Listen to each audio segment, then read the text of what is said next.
Welcome back to the Global Business Report here on Arise News. So we continue the conversation now with respect to inflation and also energy, but inflation figures coming in at 15.15% for December headline, that's year on year, 14.45, month on month 0.5, food inflation 10.8, core 18.6. It's a good thing that we had Chika Mbonu to preview this when the NBS said there could have been a spike. So we're happy to have him again to go over his reaction to these figures. And then also we continue the energy conversation and discuss the rising adoption of solar panels in Nigeria. So Chika Mbonu is with us. My Oga, you're welcome, sir. Good morning. How are you today? I'm fine, thank you. Happy Friday. Yeah, same here. You're welcome. Thank God it's one. Thank God it's Friday, yes indeed.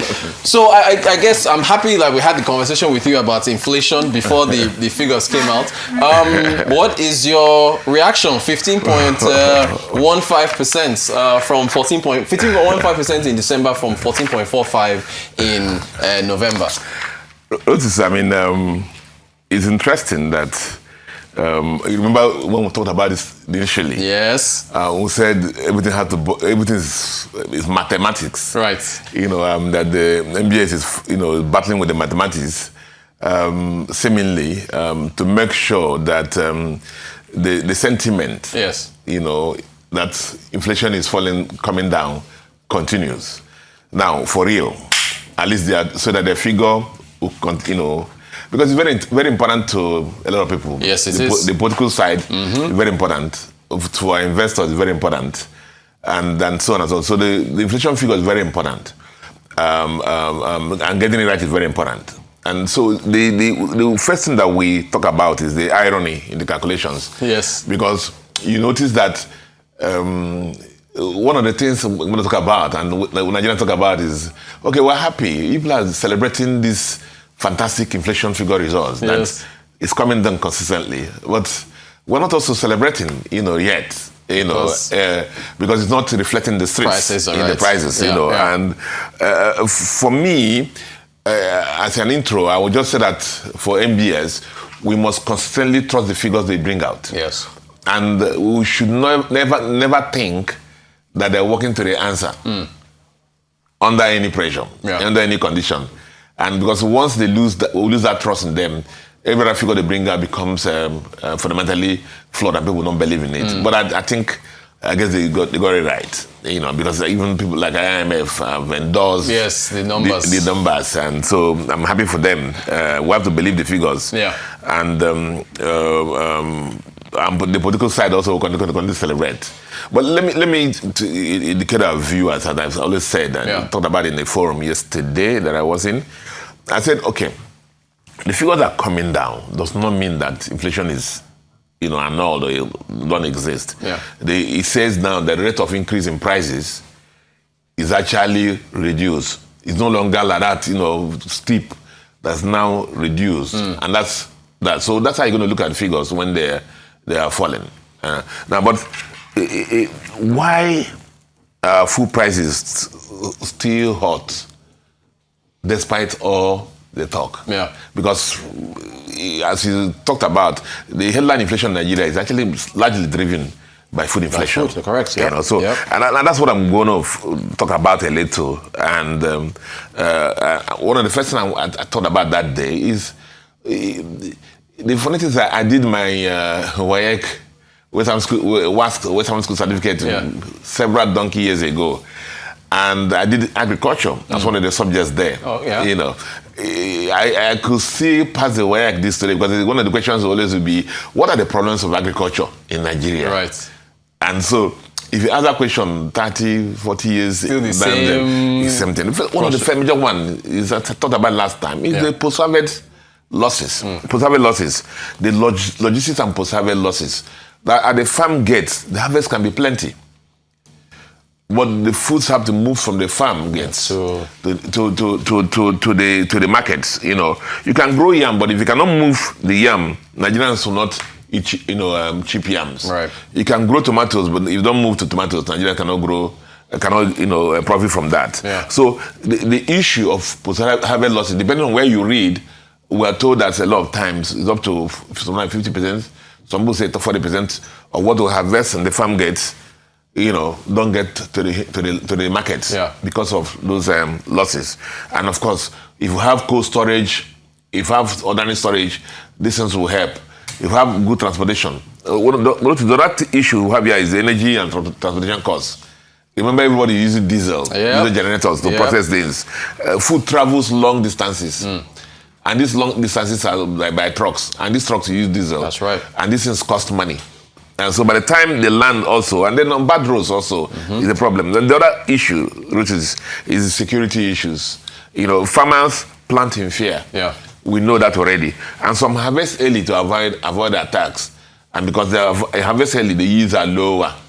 And that becomes a problem. Now, the economics will tell you, therefore, that inflation fight in Nigeria is not just monetary. It's fiscal as well. It's more structural now. It's more structural, It's more structural. And that's what the problem we have. Because the central bank will commend them because they have fought this inflation. It was almost running away. And with all the tools they've had, they fought inflation and brought it down to the level that we have. Yes. But you see, Rotus, if monetary interest rates don't fix roads. That's right. Are you following me? Interest rates don't fix roads. Monetary tightening does not stop banditry. Are you with me, Rotus? I'm with you. And then police rates don't build cold storage. Right.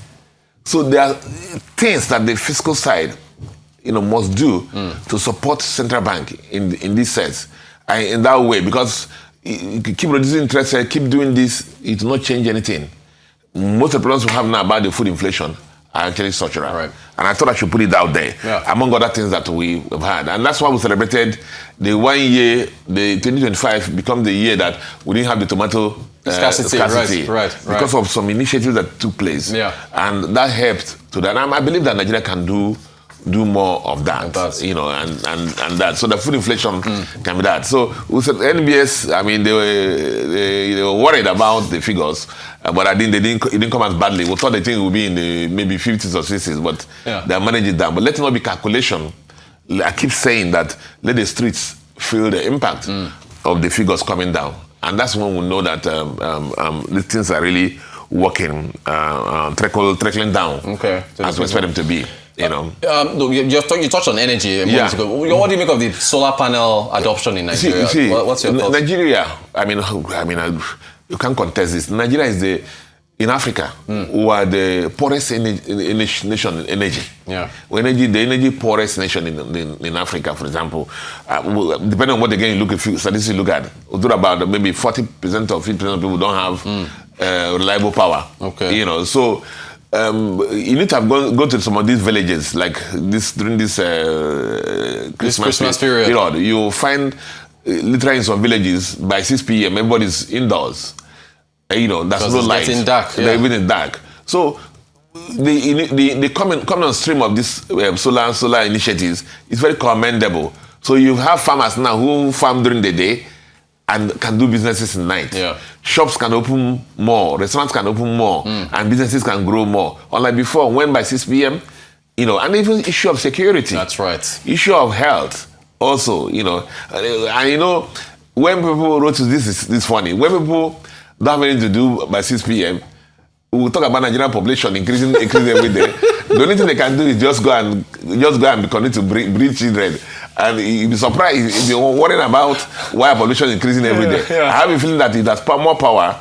People can have more activities to do. They have lesser time to sleep in the night, and then there's more focus. So Nigerians are bypassing the national grid. That's another thing that's happening from this now. And so the national grid now is becoming the alternative power. Whereas individuals now and communities are not having that. And it's very, very celebratory. And the issue, again, is because of the World Bank loan, $750 million, that has helped.